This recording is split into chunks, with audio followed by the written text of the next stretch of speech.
चलिए दोस्तों शुरू करते हैं आज की क्लास और आगे हम बताते चलेंगे कि कैसे आपको पीडीएफ नोट्स भी मिलते रहेगा। तो आज का पहला सवाल क्या है देख लीजिएगा। आज का पहला सवाल है कि दिल्ली के सल्तनत के तुगलक राजवंश का अंतिम शासक निम्नलिखित में से कौन था। बताइए दोस्तों, दिल्ली के सल्तनत के तुगलक राजवंश का अंतिम शासक आपसे पूछ रहा है। तो आंसर क्या होगा? ऑप्शन है फिरोज शाह तुगलक, गियासुद्दीन तुगलक, शाह द्वितीय, नसीरुद्दीन महमूद या फिर नुसरत शाह। बताइए तुगलक राजवंश का अंतिम शासक कौन था। फटाफट आप लोग अपना अपना कमेंट करते चलना है, वीडियो को लाइक जरूर कर देना है। तो आज का पहला सवाल का आंसर क्या होगा? पहला सवाल का आंसर हो जाएगा दोस्तों नसीरुद्दीन महमूद, है ना। नसीरुद्दीन जो महमूद है और इनका जो कार्यकाल था वो था आपका 1394 से लेकर के आपका 1412 ईस्वी तक, है ना। 1394 से 1412 ईस्वी तक ये तुगलक वंश के अंतिम शासक थे। ठीक है, याद रखना है, तुगलक वंश के ये अंतिम शासक थे। तुगलक वंश का स्थापना कौन किया था दोस्तों, है ना, गियासुद्दीन तुगलक। ठीक है, चलिए आज का दूसरा सवाल हम चलते हैं। दूसरा नंबर है कि बुद्ध की खड़ी प्रतिमा निम्न में से किस काल में बनाई गई है। बताइए दोस्तों, बुद्ध की जो खड़ी प्रतिमा है ना, बुद्ध की जो खड़ी प्रतिमा है ये किस काल में बनाई गई है? गुप्त काल, कुषाण काल, मौर्य काल या गुप्तोत्तर काल।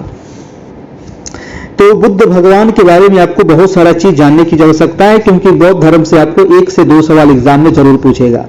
ठीक है, बौद्ध धर्म, क्योंकि बिहार की वो धरती दोस्तों जहां से बौद्ध धर्म और जैन धर्म की उत्पत्ति हुई है, यहीं से, है ना। और महात्मा बुद्ध को ज्ञान की प्राप्ति भी बिहार के बोध गया में ही हुई है।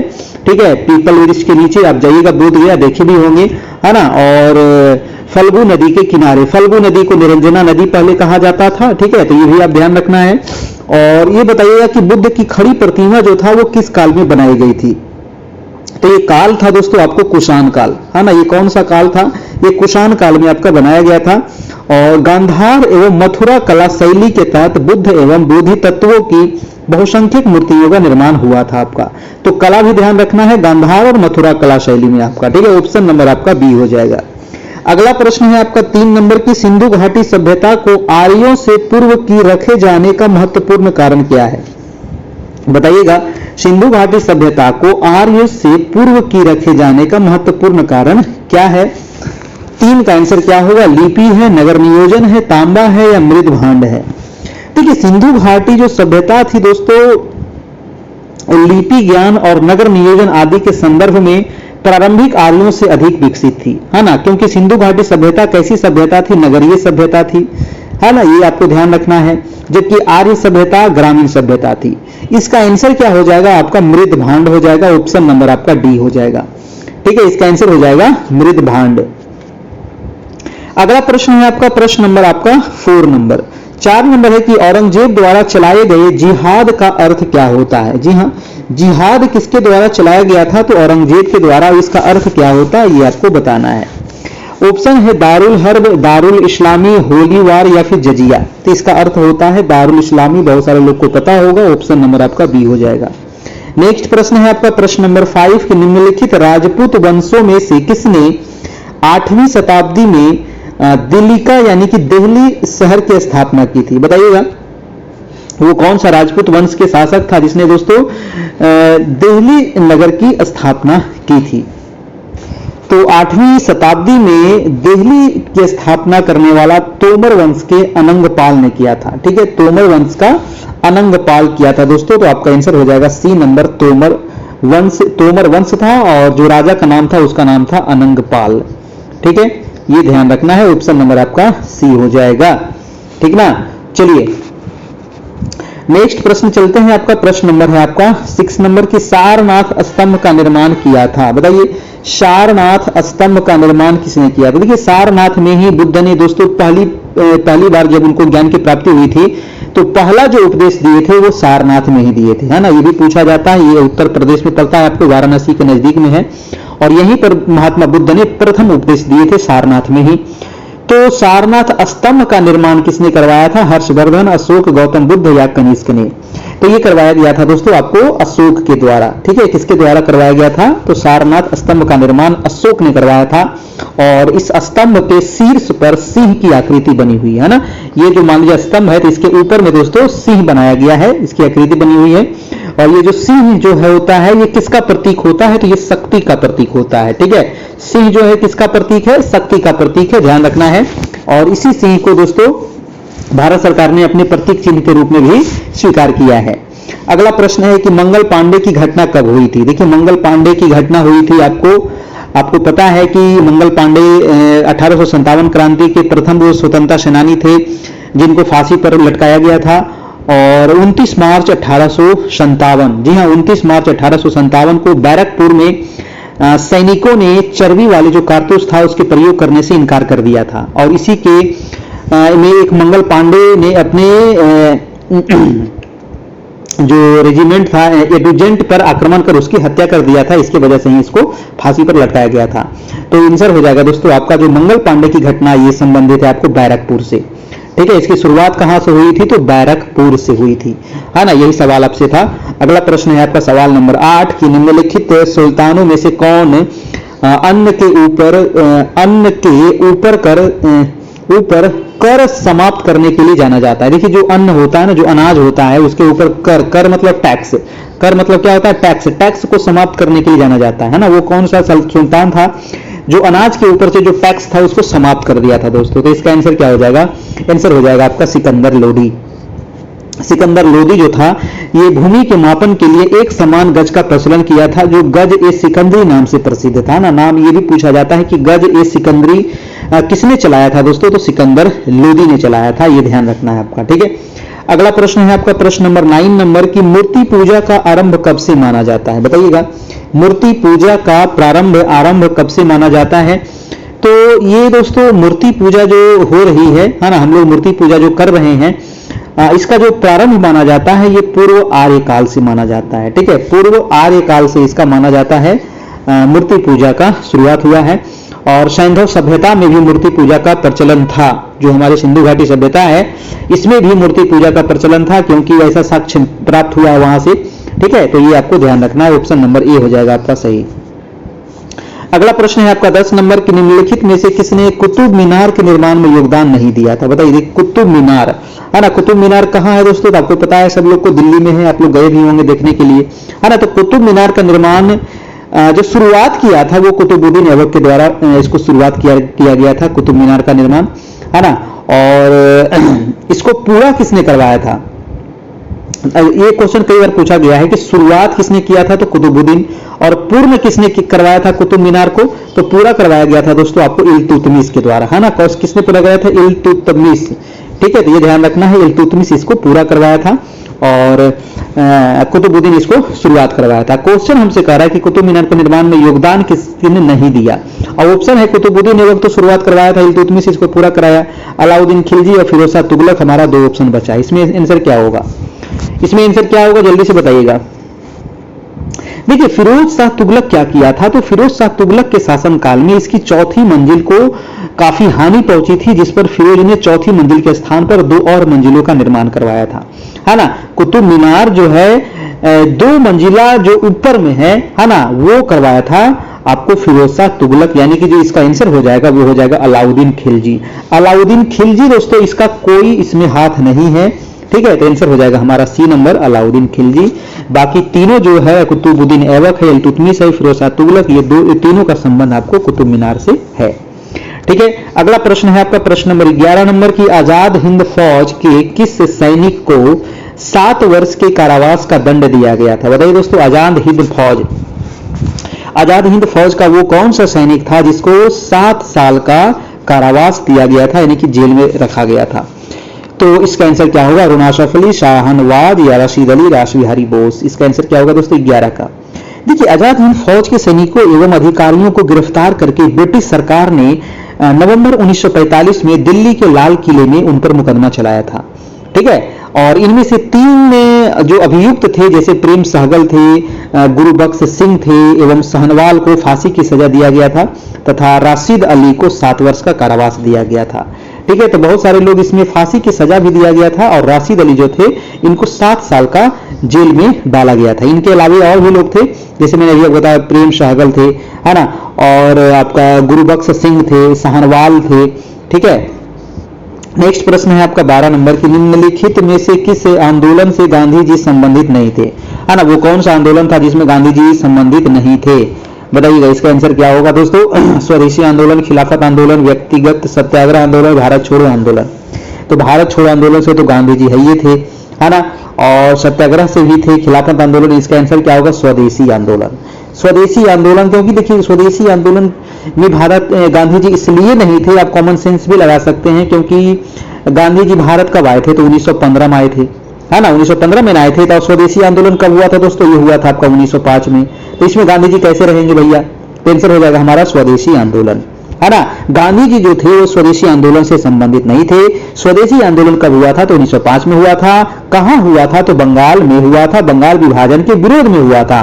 और उस समय गांधी जी कहां थे? तो उस समय गांधी जी दोस्तों आपके दक्षिण अफ्रीका में थे, है ना। तो ये चीज आपको ध्यान रखना है। अगला प्रश्न है आपका प्रश्न नंबर 13 नंबर। 13 है कि प्रार्थना समाज संस्था के संस्थापक कौन थे? देखिए प्रार्थना समाज बहुत इंपॉर्टेंट ये समाज है, बहुत सारे समाज है, प्रार्थना समाज, आर्य समाज, ब्रह्म समाज, है ना, बहुत सारे समाज है।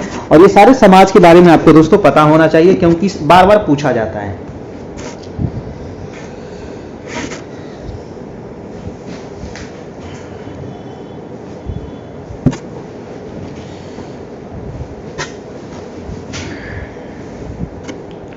बताइए तो प्रार्थना समाज के संस्था के संस्थापक कौन थे? दयानंद सरस्वती, राजा राममोहन राय, स्वामी दयानंद या फिर महादेव गोविंद रानाडे। देखिए प्रार्थना समाज की स्थापना होती है 1867 ईस्वी में, है ना। प्रार्थना समाज की स्थापना बंबई में होती है, 1867 में होती है और आचार्य केशव चंद्र सेन की प्रेरणा से आत्माराम पांडुरंग द्वारा किया गया था, ठीक है। और इसका आंसर क्या हो जाएगा आपका? ऑप्शन नंबर डी हो जाएगा दोस्तों, है ना, महादेव गोविंद रानाडे। महादेव गोविंद रानाडे जो थे दोस्तों इस संस्था से 1869 में जुड़े थे। इसकी पूरी कहानी सुन लीजिए, है ना। 1867 में स्थापना हुआ, केशव आत्माराम पांडुरंग द्वारा किया गया था, लेकिन महादेव गोविंद रानाडे जो थे इस संस्था से यानी कि प्रार्थना समाज से 1869 में दोस्तों ये जुड़े थे। और इस संस्था का प्रमुख उद्देश्य जो था वो जाति प्रथा का विरोध करना था, स्त्री पुरुष की विवाह की आयु में वृद्धि करना था, विधवा विवाह, स्त्री शिक्षा को प्रोत्साहन देना था, ठीक है। तो इसके संस्थापक यहां पर दे दिया है। ऐसे संस्थापक देखिए ऑप्शन में थोड़ा सा गलती है, प्रार्थना समाज आत्माराम पांडुरंग होना चाहिए, है ना, लेकिन यहां पर जो गोविंद रानाडे थे ये बाद में इससे जुड़े हुए थे, इसीलिए इसका आंसर हो जाएगा डी नंबर, है ना। इसीलिए इसका आंसर क्या हो जाएगा? डी नंबर हो जाएगा। इसमें ऐसे ऑप्शन में आत्माराम पांडुरंग होना चाहिए दोस्तों। और 1867 में इसकी स्थापना हुई थी, 69 में इसमें रानाडे जी इसमें जुड़े थे। अगला प्रश्न है आपका प्रश्न नंबर 14 नंबर। 14 कह रहा है कि पूर्ण स्वराज की संकल्पना को भारतीय राष्ट्रीय कांग्रेस के लाहौर अधिवेशन में किसने प्रस्तुत किया था? देखिए पूर्ण स्वराज की अगर हम बात करें दोस्तों काफी इंपॉर्टेंट प्रश्न है ना। पूर्ण स्वराज और स्वराज दोनों से सवाल आपको एग्जाम में पूछा जाता है कि पूर्ण स्वराज की मांग कब हुई थी? तो आपको याद होगा 31 दिसंबर, है ना, 31 दिसंबर 1929 की वो रात, है ना, जब 31 दिसंबर 1929 को पंडित जवाहरलाल नेहरू जी के द्वारा दोस्तों पूर्ण स्वराज की मांग की गई थी, है ना, पूर्ण स्वराज की मांग की गई थी। इसका आंसर हो जाएगा आपका आंसर नंबर डी हो जाएगा। और ये कब हुआ था? तो लाहौर अधिवेशन में हुआ था, है ना, लाहौर अधिवेशन में इसको पूर्ण मांग किया गया था 31 दिसंबर 1929 की में। और जब जवाहरलाल नेहरू जी के द्वारा रावी नदी के तट पर, है ना, ये भी याद रखना है, रावी नदी के तट पर दोस्तों मांग किया गया था पूर्ण स्वराज का, ठीक है। अगर आपसे क्वेश्चन पूछे कि स्वराज की मांग कब की गई थी, तो सिर्फ अगर स्वराज रहे तो स्वराज की मांग हुई थी 1906 में, लेकिन पूर्ण स्वराज की अगर बोले तो 1929 में हुआ था और जवाहरलाल नेहरू ने इसकी मांग की थी। अगला प्रश्न है आपका प्रश्न नंबर 15 नंबर कि निम्न में से कौन उग्रपंथी नहीं था? उग्रपंथी नहीं था यानी कि जो गरम दल के नहीं थे। उग्रपंथी मतलब गरम दल, है ना, नरम दल और गरम दल में जो विभाजन हो गया था दोस्तों कांग्रेस में 1907 में हुआ था ना विभाजन, है ना। 1907 में विभाजन हुआ था और 1916 में जाकर के दोनों फिर मिल गए थे। तो दोस्तों कह रहा है कि गर्म दल में कौन नहीं थे, बाल गंगाधर, लाल, बाल, पाल, याद रखिएगा। तो बाल तो है हैं और लाल भी हैं, है ना, लाल, बाल, पाल, ये तीनों थे दोस्तों आपके गर्म दल में। और देखिए इसमें कौन नहीं थे ये पूछ रहा है, तो गोपाल कृष्ण गोखले जो थे ये उदारवादी खेमे से संबंधित थे, है ना, गोपाल कृष्ण गोखले, इसीलिए इसका आंसर हो जाएगा गोपाल कृष्ण गोखले। उधम सिंह भी थे दोस्तों आपको उग्रवादी पंथी में, है ना, यानी कि गर्म दल में थे आपके, ठीक है। लेकिन गोपाल कृष्ण गोखले जो थे ये उदारवादी में थे, यानी कि नरम दल में थे, ठीक है। चलिए अगला प्रश्न देख लेते हैं। प्रश्न नंबर हो जाएगा आपका 16 नंबर। 16 नंबर सवाल कह रहा है कि भारतीय राष्ट्रीय कांग्रेस ने पहला असहयोग आंदोलन किस वर्ष में शुरू किया था। देखिए भारतीय राष्ट्रीय कांग्रेस और पहला कह रहा है कि असहयोग आंदोलन, आपको पता है कि असहयोग आंदोलन की शुरुआत हुई थी आपको कहां से, तो आपको 1920 से इसकी शुरुआत होती है और कब तक चली थी, तो 1922 तक चली थी दोस्तों। और 22 में इसको फिर चौरी चौरा जो कांड हो गया था, इसी के वजह से इसको क्या कर दिया गया था, स्थगित कर दिया गया था। 5 फरवरी की वो रात 5 फरवरी 1922 को ही दोस्तों, है ना, थाना में आग लगा दिया गया था जिसमें सभी सिपाही जल करके मर गए थे और इसको स्थगित कर दिया गया था। 12 फरवरी को इसको स्थगित किया गया था, यानी कि वापस ले लिया गया था गांधी जी के द्वारा, ठीक है। इसका आंसर हो जाएगा ऑप्शन नंबर सी नंबर, यानी कि 1920 में दोस्तों कलकत्ता में कांग्रेस के विशेष अधिवेशन में पास हुए असहयोग संबंधी प्रस्ताव की दिसंबर 1920 में नागपुर में हुए कांग्रेस के वार्षिक अधिवेशन में पुष्टि कर दी गई थी, ठीक है। और 1920 से लेकर के 1922 तक चला था आपका। अगला प्रश्न है कि जय हिंद किसका नारा है, बताइएगा। जय हिंद का नारा किसने दिया, नेहरू जी, बोस जी, भगत सिंह जी या फिर तिलक जी। तो जय हिंद का नारा दोस्तों किसने दिया था, सुभाष चंद्र बोस ने दिया था जय हिंद, है ना। किसने दिया था, सुभाष चंद्र बोस के द्वारा दिया गया था जय हिंद का नारा। और यह आजाद हिंद फौज में, आजाद हिंद फौज से आपका संबंधित था दोस्तों, है ना। चलिए, और जय हिंद जो है हमारे आज देश का मतलब एक बहुत बड़ा नारा बन चुका है ना। हम लोग भी जब आपस में बात करते हैं तो जय हिंद लिखते हैं या फिर कुछ बोलने से पहले हम लोग जय हिंद बोलते हैं, ठीक है। तो इसकी शुरुआत जो किए थे वो सुभाष चंद्र बोस ही किए थे। नेक्स्ट प्रश्न है आपका, इनमें से किसने रानी लक्ष्मीबाई रेजिमेंट की स्थापना की थी। जी हाँ, तो रानी लक्ष्मीबाई जो रेजिमेंट थी इसकी स्थापना की गई थी आपका 1943 में, ठीक है। कब की गई थी, 1943 में। अब आप बताइएगा इसका आंसर क्या होगा, रास बिहारी बोस, वल्लभ भाई पटेल या फिर लक्ष्मी स्वामीनाथन या फिर सुभाष चंद्र बोस। जी हाँ दोस्तों, तो रानी लक्ष्मीबाई जो रेजिमेंट थी इसकी स्थापना जो की गई थी 1943 ईस्वी में की गई थी और सुभाष चंद्र बोस के द्वारा किया गया था, ठीक है, याद रखना है।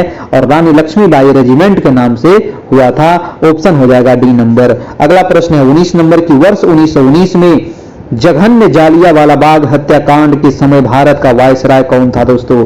कौन नहीं जानता है जालियांवाला बाग हत्याकांड, बच्चा बच्चा जानता है दोस्तों जालियांवाला बाग हत्याकांड। निहत्थे लोगों पर गोलियां बरसा दी गई थी, हजारों लोगों की मृत्यु हो गई थी, बहुत सारे लोग गोलियों से मर गए, बहुत सारे लोग इधर उधर भाग दौड़ में कुचल के मर गए, बहुत सारे लोग जो कुआं था उसमें कूद करके मर गए, है ना। तो 13 अप्रैल 1919, जी हाँ ये डेट याद रखिएगा, 13 अप्रैल 1919 की वो घटना है जब वैसाखी के दिन अमृतसर में दोस्तों जालियांवाला बाग हत्याकांड हुआ था, ठीक है। और उस समय भारत के जो वायसराय थे वो लॉर्ड चेम्सफोर्ड थे। कौन थे, लॉर्ड चेम्सफोर्ड थे। और इनका जो कार्यकाल था लॉर्ड चेम्सफोर्ड का 1916 से लेकर के 21 तक इनका कार्यकाल था लॉर्ड चेम्सफोर्ड का, ठीक है, याद रखिएगा। नेक्स्ट प्रश्न चलिएगा, अगला प्रश्न देखते हैं। प्रश्न नंबर आपका 20 नंबर। 20 नंबर है कि रामकृष्ण मिशन की स्थापना किसने की थी। बताइए दोस्तों, रामकृष्ण मिशन, बहुत ही बढ़िया प्रश्न है। रामकृष्ण मिशन की स्थापना हुई थी 1897 में, है ना। 1897 में इसकी स्थापना होती है और किसने किया था, तो स्वामी विवेकानंद। जी हाँ, स्वामी विवेकानंद ही किए थे रामकृष्ण मिशन की स्थापना 1897 में। और कहां किए थे, तो इसकी स्थापना हुई थी कलकत्ता के वेल्लूर और अल्मोड़ा में मायावती नामक स्थल पर इसका मुख्यालय भी खोला गया है, ठीक है। तो याद रखना है ये कलकत्ता में इसकी स्थापना हुई थी दोस्तों स्वामी विवेकानंद जी के द्वारा। अगला प्रश्न है आपका कि भारतवर्ष में सर्वाधिक वर्षा किस क्षेत्र में होती है। आ जाइए ज्योग्राफी में, आना हिस्ट्री का सवाल खत्म, अब आ जाइए ज्योग्राफी में आपका, ठीक है। तो सर्वाधिक वर्षा की अगर बात की जाए भारत में कहां पर होती है? पश्चिमी घाट, हिमालय क्षेत्र या मेघालय, मध्य प्रदेश गलत है, उत्तर प्रदेश ये भी गलत है, आंध्र प्रदेश, विदर्भ ये भी गलत है।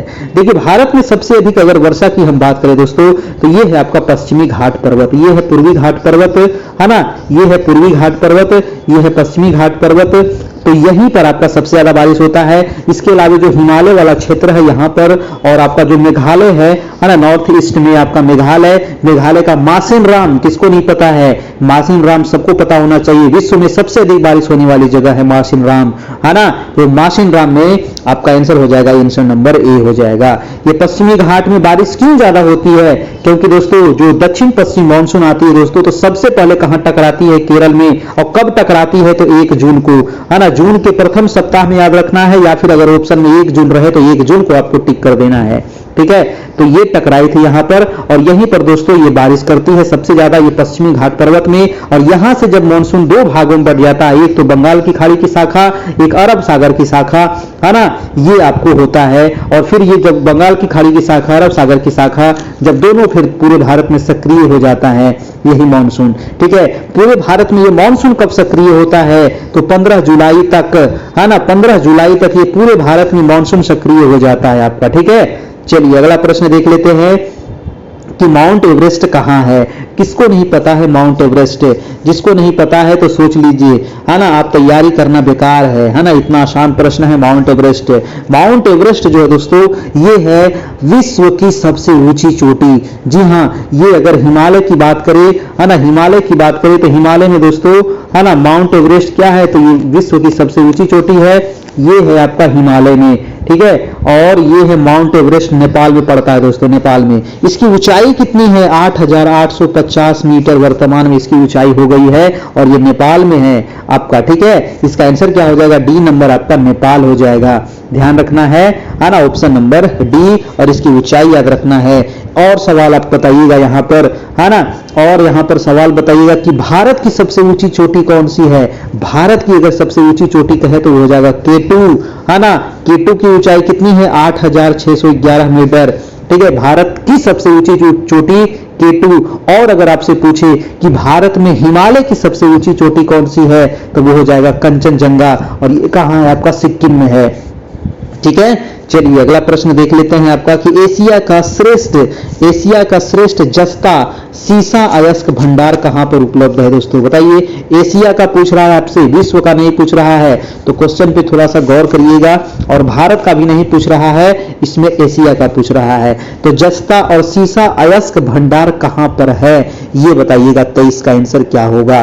देखिए भारत में अगर हम एशिया की अगर हम बात करें दोस्तों, तो राजस्थान जो है ना, राजस्थान में जबरदस्त दोस्तों सीसा और जस्ता का उत्पादन होता है। यानी कि यहां पर आंसर क्या हो जाएगा? आंसर हो जाएगा भिलवाड़ा जिले के रामपुर अगूचा में, है ना। यानी राजस्थान देश का क्या है? तो जस्ता एवं सीसा उत्पादन राज्य है, और भारत में जस्ता एवं सीसा अकेले राजस्थान में उत्पादित होता है। और एशिया का श्रेष्ठ जस्ता एवं सीसा भंडार भिलवाड़ा जिले के रामपुर अगूचा क्षेत्र में स्थित है ना। तो याद रखिएगा ये भिलवाड़ा जिला राजस्थान में पड़ता है, और भिलवाड़ा के रामपुर में दोस्तों आपका जस्ता और सीसा का भंडार यहां पर है। अगला प्रश्न है आपका 24 नंबर कि जनसंख्या के आधार पर संसार का सबसे बड़ा देश कौन सा है? जनसंख्या में पूछ रहा है आपको, ब्राजील है, ऑस्ट्रेलिया है, चीन है, संयुक्त राज्य अमेरिका है। तो अब जनसंख्या के आधार पर विश्व में सबसे बड़ी जो देश है दोस्तों वो है आपका चीन, और दूसरा नंबर पे दोस्तों आपका भारत, ठीक है। दूसरा नंबर पे भारत है ना। लेकिन अभी भारत इससे आगे निकलने वाला है, अभी नया डाटा नहीं आया है भारत वाला डाटा आ जाएगा तो भारत इससे आगे निकल सकता है, ठीक है। इसका आंसर हो जाएगा आपका ऑप्शन नंबर सी, चीन हो जाएगा, है ना। विश्व का सबसे बड़े देश है चीन, दूसरे स्थान पर आपका भारत। अगर कहे क्षेत्रफल के आधार पर विश्व में सबसे बड़ा देश कौन सा है? क्षेत्रफल में अगर कहे तो रूस हो जाएगा, और क्षेत्रफल में भारत कितने नंबर पर है? तो 7 नंबर पर है भारत, है ना। सबसे बड़ा रूस क्षेत्रफल में, दूसरा नंबर पे कनाडा, तीसरा नंबर पे अमेरिका, चौथा नंबर पे चीन, पांचवा ब्राजील, छठा ऑस्ट्रेलिया, और सातवां भारत, और 8वां अर्जेंटीना है। ये हो गया क्षेत्रफल में, और जनसंख्या में पहला चीन, दूसरा भारत, याद रखिएगा। अगला प्रश्न है आपका 25 नंबर 25 नंबर का रहा है दोस्तों कि अस्थायी जनसंख्या संरचना के लिए निम्नलिखित में से एक प्रक्रिया का चयन कीजिए। बताइए, अस्थायी जनसंख्या संरचना के लिए एक प्रक्रिया का चयन करना है, तो अस्थायी जनसंख्या संरचना के लिए क्या होनी चाहिए? अस्थायी जनसंख्या, ध्यान रखिएगा, अस्थायी जनसंख्या पूछ रहा है तो इसमें क्या होगा? बढ़ती हुई जन्म दर होनी चाहिए, स्थिर मृत्यु दर होनी चाहिए, या घटती हुई जन्म दर होनी चाहिए, बढ़ती हुई मृत्यु दर होनी चाहिए, या स्थिर जन्म दर होनी चाहिए और मृत्यु दर होनी चाहिए, या स्थिर जन्म दर और घटती मृत्यु दर। क्या होगा 25 का? देखिए 25 का आपका राइट आंसर हो जाएगा आपका सी नंबर, यानी कि अस्थायी जनसंख्या संरचना की स्थिति में क्या होगा कि जन्म दर और मृत्यु दर दोनों ही नियंत्रित तथा नीची दर पर बनी रहती है ना, अस्थायी जनसंख्या के लिए, अर्थात दोनों में ही परिवर्तन समान दर पर होता है, जिससे जनसंख्या वृद्धि दर स्थिर बनी रहती है ना। यानी कि यहां पर जन्म दर भी स्थिर होना चाहिए और मृत्यु भी। ऑप्शन नंबर क्या हो जाएगा? C number. अगला प्रश्न देखिएगा दोस्तों, प्रश्न नंबर है आपका 26 नंबर, और देखिए यहां पर नंबर दिया गया जहां से आपको पीडीएफ नोट्स मिल जाएगा सामान्य अध्ययन और डीएलएड का। जी हाँ, सामान्य अध्ययन और डीएलएड दोनों का यहाँ पर नोट्स मिल जाएगा, आपको पीडीएफ मिल जाएगा, जितना पीछे क्लास हुआ है वो भी मिल जाएगा, उसका भी पीडीएफ मिल जाएगा, है ना। लेकिन इसमें आपको कितना चार्ज लगेगा? 399 इसमें चार्ज लगेगा, जो आपको ऑनलाइन पे करना पड़ेगा, फोन पे, गूगल पे के माध्यम से, इसी नंबर पर, है ना। जो भी पेमेंट करेंगे इस नंबर पे, तो स्क्रीनशॉट आप जरूर लेकर के हमें इस नंबर पर क्या करना है? व्हाट्सएप कर दीजिएगा, ठीक है। यही नंबर हमारा व्हाट्सएप भी है, तो स्क्रीनशॉट आप व्हाट्सएप जरूर कीजिएगा, तब ना पता चलेगा कि आपने पेमेंट कर दिया है। उसके बाद आपको ग्रुप में जोड़ करके आपको सारे मटेरियल प्रोवाइड कर दिया जाएगा तुरंत। अगला प्रश्न है 26 नंबर की, भारत के उत्तरी मैदान में शीत ऋतु में वर्षा होती है। बताइए दोस्तों, भारत के उत्तरी मैदान में, है ना, तो भारत के उत्तरी मैदान की अगर हम बात करें, एक मिनट में फिर से यहां पर इंडिया का मैप बना देता हूं थोड़ा सा फटाक से आपका, है ना। क्या आपको बनाने आता है? इंडिया का मैप नहीं आता है, सीख लीजिएगा, है ना। तो भारत का पूछ रहा है दोस्तों, उत्तरी मैदान में शीत ऋतु में वर्षा होती है। कैसे होती है भाई? पश्चिमी विक्षोभ से होती है ना। कैसे होती है? पश्चिमी विक्षोभ से। मैंने 1000 बार बता चुका हूं दोस्तों कि उत्तर भारत में बारिश कैसे होती है जाड़े के दिन में। तो जाड़े के दिन में जो बारिश हो रही है, जैसे कि यहाँ पंजाब है, हरियाणा है, राजस्थान है, दिल्ली है, उत्तराखंड है, जम्मू कश्मीर है, थोड़ा बहुत इसका अंश बिहार में भी आ जाता है, तो ये जो बारिश होती है ये पश्चिमी विक्षोभ से होती है। पश्चिमी विक्षोभ किस जानवर का नाम है? तो कोई जानवर का नाम नहीं है पश्चिमी विक्षोभ, पश्चिमी विक्षोभ नाम है दोस्तों भूमध्य सागर से ये उठती है आपका चक्रवात। भूमध्य सागर से चक्रवात उठने के बाद यहां पर हिमालय पर्वत है, तो हिमालय से जाकर के ये टकराती है और एक भाग इसका भारत में आ जाता है और एक भाग चल जाता है इधर चाइना तरफ, ठीक है। तो उसी से दोस्तों ये भारत में बारिश करती है जाड़े के दिनों में। जाड़े के दिनों में भारत में एक जगह और बारिश होती है और वो राज्य है आपका तमिलनाडु, ठीक है। वो नॉर्थ ईस्ट से आती है मॉनसून दोस्तों, लौटते हुए मॉनसून जाड़े के दिनों में नवंबर दिसंबर की घटना है, और बंगाल की खाड़ी से नमी चुराने के बाद ये पूर्वी घाट पर्वत से टकराती है और तमिलनाडु में बारिश करती है। तो जाड़े के दिन में दो जगह बारिश होगी, एक तो उत्तर भारत और एक आपका तमिलनाडु में। उत्तर भारत में जो बारिश होगी वो पश्चिमी विक्षोभ से, और तमिलनाडु में जो बारिश होगी ये लौटते हुए मानसून से, यानी कि उत्तर पूर्वी मानसून से, ठीक है। अगला प्रश्न देखिएगा, प्रश्न नंबर है आपका 27 नंबर कि बांग्लादेश में नदी गंगा नदी को पुकारा जाता है। भैया बहुत ही चटनी सवाल है कि बांग्लादेश में गंगा नदी को क्या कहते हैं। मैंने 1000 बार बताया हूं कि बांग्लादेश में जब गंगा नदी प्रवेश करती है, आइए गंगा नदी की एक कहानी थोड़ा सा देख लेते हैं कि गंगा नदी की क्या कहानी है भाई। गंगा नदी की कहानी है, ये निकलती है उत्तराखंड से दोस्तों। ये दो नदियों की मुख्य धारा है, भागीरथी नदी और अलकनंदा नदी। जब देवप्रयाग में आती है तो इसका नाम पड़ जाता है गंगा नदी, है ना। और देवप्रयाग से जब आगे बढ़ती है तो इसका नाम पड़ता है गंगा नदी। और गंगा नदी दोस्तों आपका जब बांग्लादेश में जाती है तो इसका नाम पड़ जाता है पद्मा नदी, है ना। बांग्लादेश में इसको क्या कहते हैं? पद्मा नदी कहते हैं। ऑप्शन नंबर आपका बी हो जाएगा। गंगा नदी कहां से निकलती है? तो गोमुख से निकलती है, गंगोत्री से निकलती है। और गंगा नदी किन दो नदियों की मुख्य धारा है? तो भागीरथी और अलकनंदा नदियों की दो मुख्य धारा है। दोनों नदी कहां पर मिलती है? तो देवप्रयाग में मिलती है। और गंगा का नाम गंगा कहां से पड़ता है? तो देवप्रयाग से ही पड़ता है। गंगा कितने राज्य से होकर के बहती है? तो उत्तराखंड, उत्तर प्रदेश, बिहार, झारखंड और पश्चिम बंगाल, टोटल 5 राज्य से होकर के बहती है। और जब ये बांग्लादेश में जाती है तो इसको पद्मा कहते हैं। और बांग्लादेश में इधर से आती है ब्रह्मपुत्र नदी, जब ब्रह्मपुत्र नदी गंगा ये पद्मा में मिल जाती है तब इसको कहते हैं मेघना नदी, है ना, ये आप याद रखिएगा। और ब्रह्मपुत्र को बांग्लादेश में क्या कहते हैं, तो जमुना नदी कहते हैं। ये सारे सवाल आपको याद रखना है।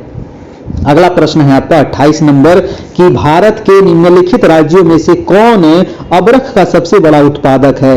भारत में अबरख का सबसे बड़ा उत्पादक राज्य कौन सा है, ये आपको बताना है। तो अबरख का एकमात्र उत्पादनकर्ता जो है वो राज्य हो जाएगा आपका, ऐसे तो झारखंड भी है लेकिन अभी झारखंड से आगे निकल गया है आंध्र प्रदेश। ऑप्शन हो जाएगा भाई आपका ए नंबर, ठीक है, झारखंड से आगे निकल गया है आपका आंध्र प्रदेश। अगला प्रश्न है आपका 29 नंबर कि भारत का सुदूर पश्चिम बिंदु कौन सा है। अब देखिए ये क्वेश्चन काफी अच्छा प्रश्न है। भारत का सुदूर पश्चिम बिंदु आपसे पूछ रहा है दोस्तों, कौन सा होगा ये बताइएगा। सुदूर पश्चिम बिंदु यानी कि ये पश्चिम बिंदु कौन सा होगा, है ना। तो कई बार मैंने बताया हूं कि 68 डिग्री 7 मिनट से लेकर के 97 डिग्री 25 मिनट, इधर है पूर्व, इधर है पश्चिम, इधर है दक्षिण और इधर है उत्तर, है कि नहीं। तो 68 डिग्री 7 मिनट पश्चिम गुजरात में, यानी कि आंसर हो जाएगा हमारा ऑप्शन नंबर ए हो जाएगा। देखिए पूर्व गुजरात में होगा दोस्तों, पश्चिम गुजरात नहीं, है ना, पूर्व गुजरात होगा, क्योंकि हमारा देशांतरीय विस्तार यहां पर हमसे पूछ रहा है ना। और भारत का देशांतरीय विस्तार कितना है, 68 डिग्री 7 मिनट से लेकर के 97 डिग्री 25 मिनट पूर्वी देशांतर, है ना। तो ये पूर्व गुजरात हो जाएगा आपका, ऑप्शन नंबर सी हो जाएगा। क्यों ये बताइएगा, क्योंकि भारत जो है ना वो किधर है दोस्तों, पूर्वी देशांतर में है भारत, इसीलिए यहां पर पूर्व हो जाएगा, है ना। बहुत सारे लोग पश्चिम मार दिए जो आपको गलत कर दिए, याद रखिएगा। अगला प्रश्न चलिएगा, प्रश्न नंबर है आपका 30 नंबर कि भारत में निम्नलिखित में से किस राज्य में सर्वाधिक ग्रामीण साक्षरता पाई जाती है। तो सबसे अधिक ग्रामीण साक्षरता कहां पर है दोस्तों, ग्रामीण साक्षरता, ठीक है। तो ग्रामीण साक्षरता सबसे अधिक जो है वो हो जाएगा गोवा में। गोवा में ज्यादा क्यों है, तो गोवा में ग्रामीण है ये नहीं है, गोवा में ग्रामीण बहुत कम है, नहीं के बराबर, क्योंकि पूरा शहरी क्षेत्र है गोवा, है ना। 2011 की जनगणना अनुसार अगर हम बात करें तो भारत का सर्वाधिक ग्रामीण साक्षरता वाला जो राज्य है वो है आपका केरल है, ठीक है, केरल है, जिसके बाद आता है गोवा, लेकिन केरल यहां पर ऑप्शन में नहीं था, इसीलिए हमारा आंसर क्या हो जाएगा, गोवा हो जाएगा, याद रखना है। जबकि सर्वाधिक नगरीय साक्षरता वाला अगर पूछे, है ना, कि सर्वाधिक नगरीय साक्षरता वाला कौन सा है भाई, तो सर्वाधिक नगरीय साक्षरता वाला हो जाएगा मिजोरम, है ना। सर्वाधिक नगरीय साक्षरता अगर पूछे तो हो जाएगा मिजोरम, क्योंकि मिजोरम का है 97.6% लोग वहां पर पढ़े लिखे हैं, नगरीय जनसंख्या अगर पूछे तब। अगला प्रश्न है 31 नंबर, जीएसटी बिल के अंतर्गत निम्नलिखित में से कौन सी वस्तु शामिल नहीं है। तो जीएसटी में कौन नहीं आता है, जीएसटी में दोस्तों कुकिंग गैस, शराब, पेट्रोल, हवाई ईंधन, प्राकृतिक गैस और डीजल को जीएसटी के अंदर कवर नहीं किया गया है, याद रखिएगा। तो इसमें क्या आ जाएगा, इनमें से सभी, यानी कि जो गैस है, शराब है, पेट्रोल है, हवाई ईंधन है, प्राकृतिक गैस है, ये सारे चीज जीएसटी से बाहर है। अगला प्रश्न है आपका 32 नंबर, जीएसटी मतलब गुड्स एंड सर्विस टैक्स। हरित क्रांति का प्रारंभ कब हुआ था, हरित क्रांति का प्रारंभ हुआ था 1966-67 से, ठीक है, याद रखिएगा 1966-67 से हरित क्रांति का प्रारंभ होता है।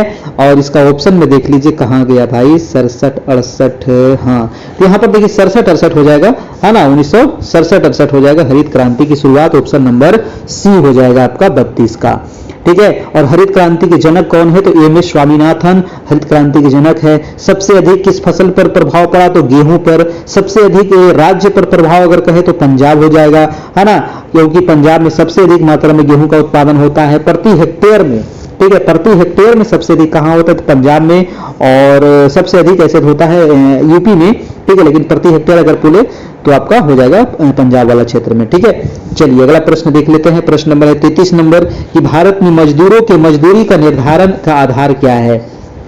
तो मजदूरों की मजदूरी का जो निर्धारण का आधार है वो उसके पारिश्रमिक के आधार पर किया जाता है ना, उसके पारिश्रमिक के आधार पर उसका मजदूरी का निर्धारण होता है। अगला प्रश्न है कि भारतीय रिजर्व बैंक की स्थापना कब हुई थी। कई बार बताया भाई कि भारतीय रिजर्व बैंक की स्थापना जो होती है दोस्तों, ये होती है 1 अप्रैल 1935। 1 अप्रैल 1935 आपको याद रखना है, 1 अप्रैल 1935 को इसकी स्थापना होती है। और पहले जो आरबीआई था ना, ये कलकत्ता में था, लेकिन वर्तमान में ये कहां पर है, तो ये वर्तमान में आपका बंबई में है, भारतीय रिजर्व बैंक। ठीक है, इसका मुख्यालय कहां है, अभी मुंबई में है, पहले कलकत्ता में था आपका। ठीक है, ये आपको ध्यान रखना है। और 1934 के एक्ट के तहत इसकी स्थापना हुई थी 1935 में। ठीक है, अभी आरबीआई के गवर्नर कौन है, जल्दी से आप हमें कमेंट करके बताइएगा। अगला प्रश्न है आपका 35 नंबर सवाल कह रहा है कि आर्थिक मंदी एवं आर्थिक विकास में यह अंतर है कि आर्थिक विकास सूचित करता है। बताइए दोनों में क्या अंतर है, आर्थिक समृद्धि एवं आर्थिक विकास में। 35 का आंसर क्या होगा, तो इसका आंसर हो जाएगा दोस्तों, यानी कि प्रति व्यक्ति आय में वृद्धि, सिद्धांतों एवं रवैये में परिवर्तन, पारिस्थितिकी एवं वातावरण के प्रति चिंता, यानी कि इनका आंसर हो जाएगा उपयुक्त सभी हो जाएगा। नेक्स्ट प्रश्न है आपका 36 नंबर कि विश्व में हरित क्रांति के जनक कौन है। अभी मैंने बताया था कि भारत में हरित क्रांति के जो जनक हैं वो एम.एस. स्वामीनाथन है, लेकिन विश्व की अगर बात करें तो डॉक्टर नॉर्मन बोरलॉग हो जाएंगे, है ना, नॉर्मन ई बोरलॉग, यानी कि डॉक्टर नॉर्मन ई बोरलॉग याद रखना है, ऑप्शन नंबर ए हो जाएंगे। स्वामीनाथन जो है दोस्तों ये भारत के हैं आपके, है ना, ये भारत में हरित क्रांति के जनक हैं। अगला प्रश्न है प्रश्न नंबर आपका 37 नंबर। 37 नंबर सवाल कह रहा है कि वह अर्थव्यवस्था जिसमें सरकारी व निजी दोनों के उपक्रम हो उसको क्या कहते हैं। वो अर्थव्यवस्था कौन सी है जिसमें सरकारी और निजी दोनों उपक्रम हो, तो सरकारी और निजी दोनों उपक्रम वाला व्यवस्था हो जाएगा मिश्रित अर्थव्यवस्था, है ना। वैसी अर्थव्यवस्था को क्या कहते हैं, मिश्रित। और भारत कैसी अर्थव्यवस्था है, तो मिश्रित अर्थव्यवस्था है। नेक्स्ट प्रश्न है आपका 38 नंबर कि वस्तु और सेवा कर लागू करने के पीछे सरकार का क्या मुख्य उद्देश्य है। बताइए वस्तु एवं सेवा कर लागू करने के पीछे दोस्तों सरकार का मुख्य उद्देश्य क्या है। ठीक है, तो वस्तु एवं सेवा कर लागू करने की सरकार का जो मुख्य उद्देश्य क्या है, तो सरकार जो है वो देश में कर का एक रूपता लाने और कर के ऊपर कर लगाने की प्रणाली को दूर करना चाहती है ना, इसीलिए यानी कि इसका आंसर क्या हो जाएगा, डी नंबर हो जाएगा इनमें से सभी। यानी कि देश में कर एक रूपता लाने के लिए, सरकारी राजस्व में वृद्धि के लिए, सभी अप्रत्यक्ष करों को बदलने के लिए, है ना। लेकिन मेन मुद्दा यहाँ पर सरकारी राजस्व में वृद्धि करने के लिए था। अगला प्रश्न देखिए 39 नंबर कि वैश्वीकरण का क्या अर्थ है दोस्तों, है ना। वैश्वीकरण का, ग्लोबलाइजेशन, वैश्वीकरण का क्या अर्थ होता है, तो वैश्वीकरण का अर्थ होता है यानी कि इसका तात्पर्य ये होता है कि घरेलू अर्थव्यवस्था का वैश्विक अर्थव्यवस्था के साथ एकीकरण, यानी कि वैश्वीकरण का उपयोग अर्थशास्त्रियों द्वारा 1980 से किया जा रहा है। इसका आंसर हो जाएगा अर्थव्यवस्था, नहीं इसका आंसर हो जाएगा डी नहीं होगा, सी होगा कि घरेलू अर्थव्यवस्था का वैश्विक अर्थव्यवस्था के साथ एकीकरण, यानी कि ऑप्शन नंबर सी नंबर। अगला प्रश्न है आपका 40 नंबर कि भारत में बैंकों का पहली बार राष्ट्रीयकरण कब हुआ था, और ये हुआ था इंदिरा गांधी के समय। जी हाँ दोस्तों, वही कर सकती है ये सब काम, है ना, इनसे कोई काम नहीं होगा। भारत में बैंकों का पहली बार जो राष्ट्रीयकरण हुआ था वो हुआ था आपका 1969 में, है ना। 1969 में 19 जुलाई याद रखिएगा, 19 जुलाई 1969 में 14 बड़े बैंकों का राष्ट्रीयकरण कर दिया गया था। जी हाँ, 14 बैंकों का राष्ट्रीयकरण किया गया था। अगला प्रश्न है आपका 41 नंबर कि क्षेत्रीय परिषदों का सृजन हुआ था। क्षेत्रीय परिषदों का सृजन हुआ था किसके द्वारा, तो इसका सृजन हुआ था दोस्तों आपका किसके द्वारा हुआ था, संसदीय कानून के द्वारा हुआ था क्षेत्रीय परिषदों का सृजन। और ये हुआ था वर्ष 1956 के संसद के अधिनियम के माध्यम में 5 क्षेत्रीय परिषद उत्तर, दक्षिण, केंद्रीय, पूर्व और पश्चिम का गठन किया गया था। ठीक है, अगला प्रश्न है कि केंद्र राज्य संबंध किस अनुसूची में है। बहुत ही बढ़िया प्रश्न है, केंद्र राज्य संबंध। तो केंद्र राज्य संबंध किस अनुसूची में है दोस्तों, क्या होगा, इसका संबंध किया गया है 7वीं अनुसूची में वर्णन, है ना। 7वीं अनुसूची में है केंद्र राज्य संबंध का वर्णन, और 7वीं अनुसूची में ही 3 सूची है ना। एक तो संघ सूची, है ना, राज्य सूची और आपका समवर्ती सूची, है ना। इसी में है केंद्र सूची, राज्य सूची, समवर्ती सूची, तीनों जो सूचियां हैं ये आपको 7वीं अनुसूची में ही वर्णन किया गया है।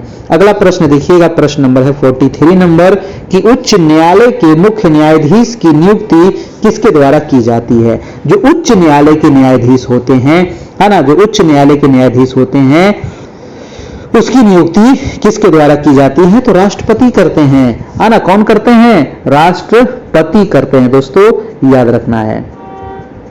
चलिए अगला प्रश्न है आपका 44 नंबर कि राज्य के पुनर्गठन आयोग ने 1 नवंबर 1956 को कितने राज्य और कितने संघ राज्य बनाए थे। जी हां, 1 नवंबर 1956 को। तो उस समय जो राज्य बनाया गया था दोस्तों वो 14 राज्य बना था और 6 केंद्र शासित प्रदेश बना था आपका, है ना। तो आंसर हो जाएगा हमारा ए नंबर। लेकिन वर्तमान में आपका 28 राज्य है और 8 केंद्र शासित प्रदेश है, ये आप वर्तमान वाला भी ध्यान रखना है।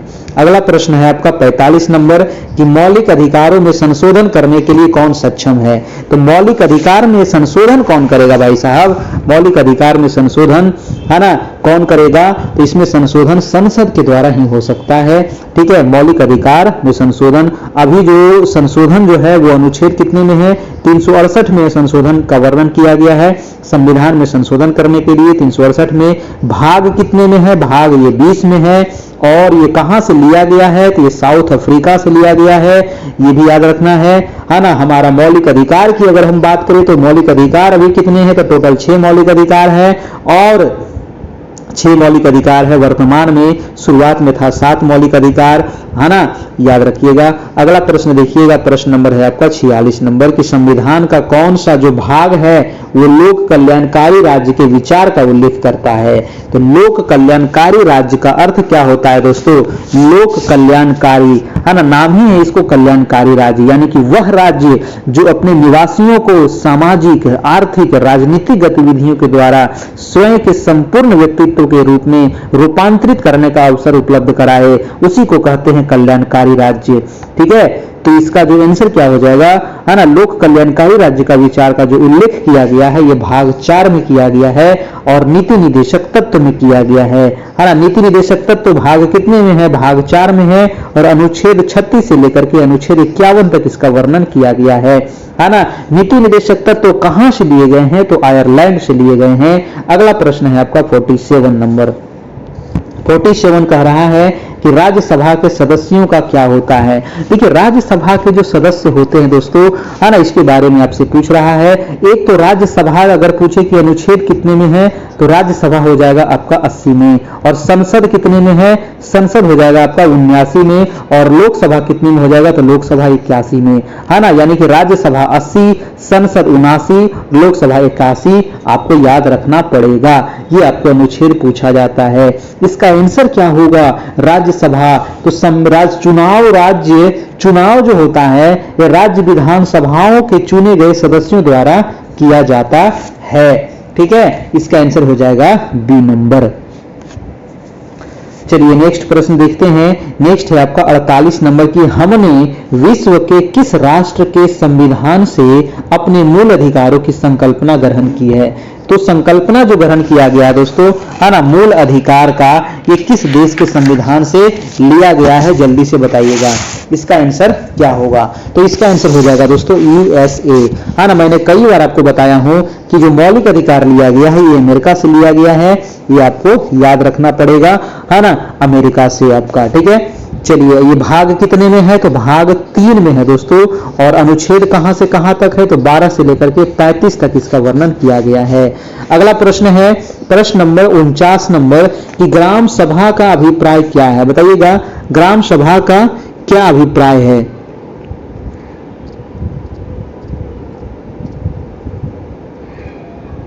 ग्राम सभा का अभिप्राय क्या है।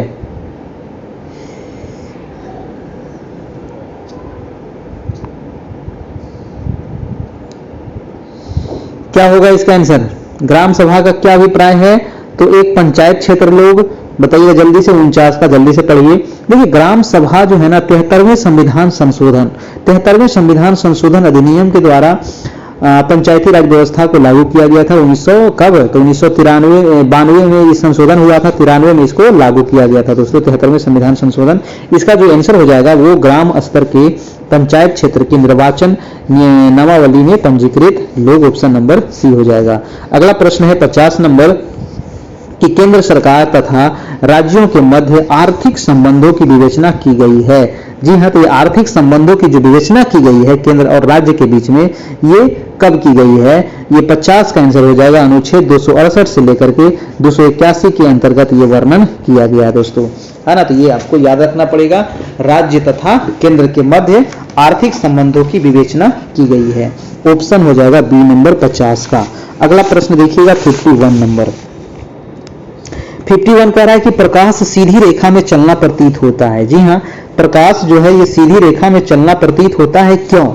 क्यों प्रतीत होता है? क्योंकि प्रकाश का जो तरंगदैर्घ्य होता है ये बहुत छोटा होता है तथा उसका विवर्तन भी क्या होता है? बहुत छोटा होता है, जो हमारी आंखें नहीं देख सकती है।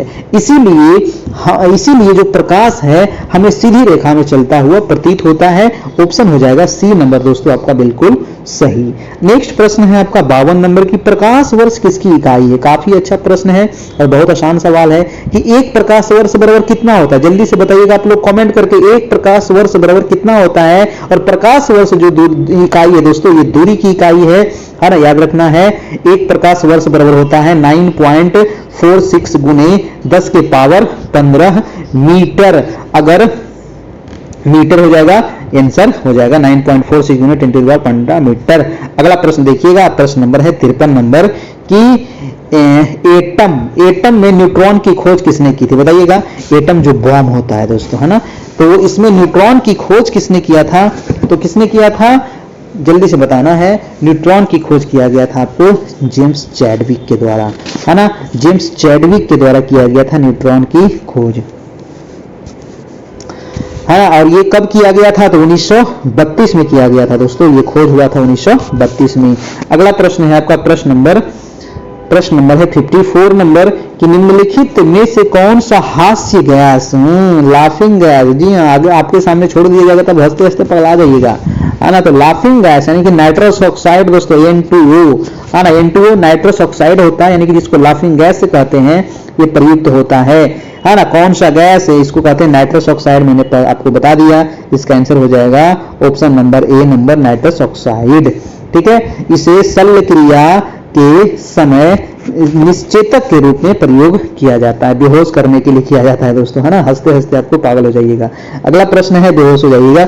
अगला है कि निम्न सभी बीमारियों का कारण वायरस होता है सिवाय को छोड़कर। देखिए वायरस से तो बहुत सारा बीमारी होता है ना, जैसे कि आपका है गलसुआ है, या फिर गंडमाला रोग, या फिर विकट विषाणुजनित बीमारी है। जो इसका आंसर क्या हो जाएगा? आंसर हो जाएगा आपका आंत ज्वर। आंत ज्वर जो है ना, क्वेश्चन था कि सभी बीमारियों के कारण वायरस होता है सिवाय को छोड़कर, तो आंत ज्वर जो है इसको छोड़ करके सारे जो है वो वायरस से हो रहा है। आपका आंसर हो जाएगा आपका डी नंबर। ठीक है, क्योंकि पीलिया भी आपका वायरस जनित रोग है, इन्फ्लुएंजा भी, गलसुआ भी, ये सभी किस प्रकार का रोग है? तो वायरस से रोग है। अगला प्रश्न है आपका 56 नंबर, है ना।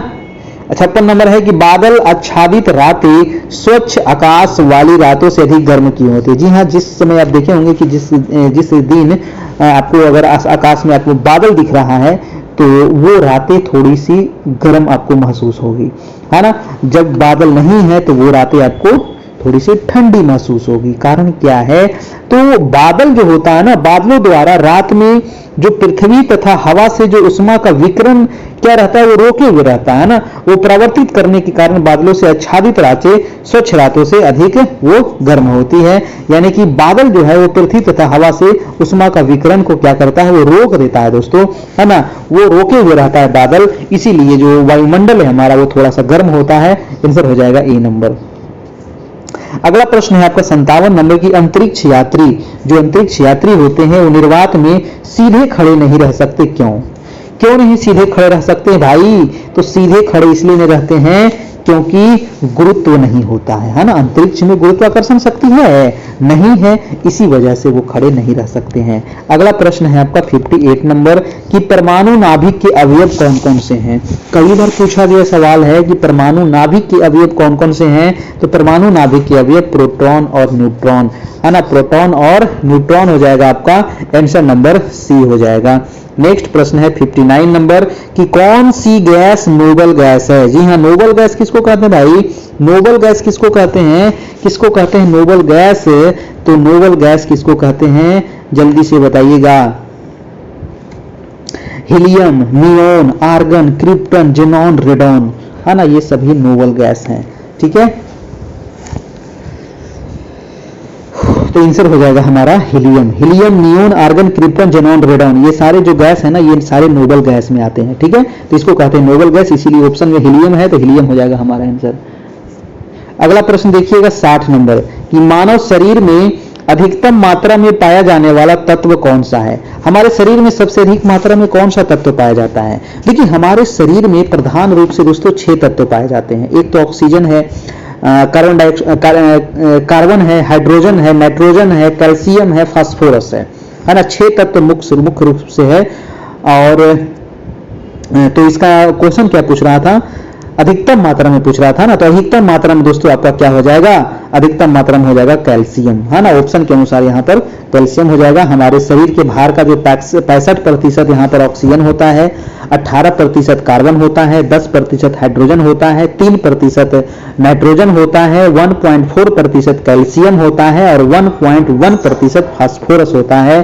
तो ऑप्शन के अनुसार हमारा कैल्शियम हो जाएगा आपका आंसर नंबर डी।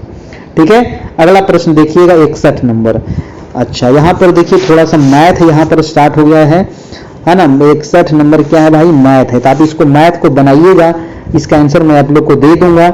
और कुछ कुछ यहाँ पर मैथ भी है, रीजनिंग है, काफी आसान है, आप इसको बना करके देखिएगा है ना। हम इसको स्किप करते हैं, कुछ और प्रश्न 2-4 सवाल है, इसको हम करवा करके अभी वीडियो को समाप्त करेंगे। ठीक है, चलिए 71 नंबर प्रश्न है कि काहिरा जो है वो किस देश की राजधानी है। जल्दी से बताइएगा, काहिरा जो है वो किस देश की राजधानी है। जल्दी से बताइएगा दोस्तों, काहिरा किस देश की राजधानी है।